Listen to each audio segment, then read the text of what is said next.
जय Jagannath friends, welcome back to my channel. आशा करूँ समस्ते भलरे थे। फ्रेंड्स, आज मु घटगाँ माँ तारिणी मंदिर बुलिया जाऊँगी। मो सहित मो सान भाई प्रशांत अच्छी। एबे टाइम पाखाकि 6टा बाजी।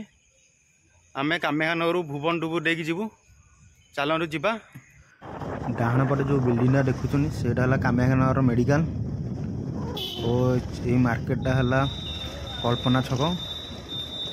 पाग टे सकाल सकाल कोहला देखा कारण 2 दिन है रातिर वर्षा हो दिन भी हो पाग टे कोहला देखा वर्षा हम बोली लगुच उठे तो देखा कौन हो। कामेखानगर घटगाँर डिस्टेंस 120 ରୁ 125 किलोमीटर हम भुवन डुबुर देकी गले। चलतु बाइक रे पेट्रोल पकईद। मु बाइक रे 600 टंकार पेट्रोल पकाऊँ केउझर घटगाँ जावाई। फ्रेंड्स, कामेखानगर घटगाँ जावाई 3टी रास्ता अच्छी। आज आम भुवन डुबुरी देकी जाऊँ। आ 2टी रास्ता है आपण मैंने कंकड़ाहाड़ देकी जाइपारे और बीराशाला मध्य देकी जाइपारे। आपण जदि भुवन डुबुरी देकी जाउछंती ताहले आपण सुकिंदा ठारे गोटे वाटरफॉल अच्छी सेठी जाइए आपण बुली पारिबे। कंकड़ाहाड़ और बीराशाला देकी मु केबे जाइनी घटगाँ, किंतु भुवन डुबुर देकी बहुत थर जाइछि। एपट रास्ता बहुत भल अच्छी से आम एपट रास्ता को प्रिफर करछु जावाई।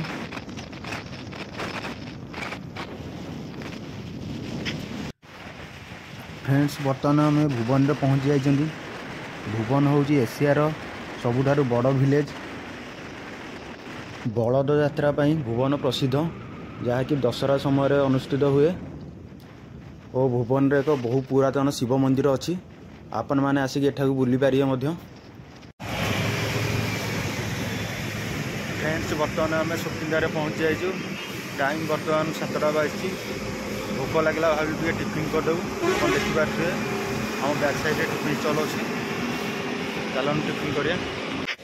सॉरी फ्रेंड्स, एटा सुकिंदा नुह, एटा डुबुरी। मु भूल सुकिंदा कहीदे। फ्रेंड्स, आपण मैंने जदि कामेखानगर भुवन डुबुर देकी घटगाँ आसुचंदी माँ तारिणी दर्शन सहित आपण मैंने आहरी 3टी जगह बुली पारे। फास्ट अशोकझर जहाँकि सुकिंदार अच्छी, 2 रे रेमाला डैम, 3 रे गुंडीचा खाकी वाटरफॉल।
घटगाँ पहुँच जाइए।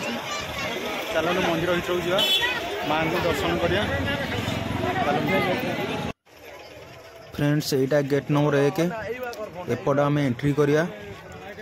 आज संडे से आज प्रबल लोक आछंती। मंदिर बहुत भीड़ होइछि।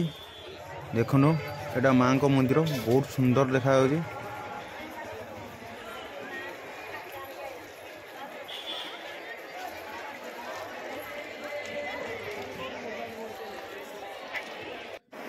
फ्रेंड्स, देखो ये लिखा है कि चूल समर्पण मंडप। यार मानसिक अच्छी चुट्टी पकड़ से टिकेट कर पकई पारे। तो मुझे टिकेट करी कारण मोर इच्छा अच्छी चुट्टी पकड़ा। चलते लाइन में ठिया। बर्तमान मोर चुट्टी पकई टिकेट कर लाइन में ठिया। बहुत लोग आज आस बहुत भीड़ बढ़िया मंदिर है। फ्रेंड्स, टिकेट 100 टଙ୍କା पड़ला। टिकेट सहित एक चौपटी देते से घी हलदी और गोटे खुर थिला। फ्रेंड्स मंदिर भीतर बहुत भीड़ थिला, भोग लगे 2 घंटा लगिगला। एठारे भोग सामग्री दुकानी मैंने सब डालारे दौरान। मंदिर भीतर फोटोग्राफी अलाउ नहीं, तेणु आम बाहर शूटिंग करचे। देखनु मंदिर बहुत सुंदर है। मु प्राय सब वर्ष घटगां माँ तारिणी मंदिर बुलिया आसुची और माँ को दर्शन करके जाऊँ। फ्रेंड्स आपण मानक जब मो वीडियो भल लगिला please like and share the video. जो मैंने मो चैनल को प्रथम करी आछंती सब्सक्राइब मो चैनल। Thank you. देखा पुणी नेक्स्ट ब्लॉग रे।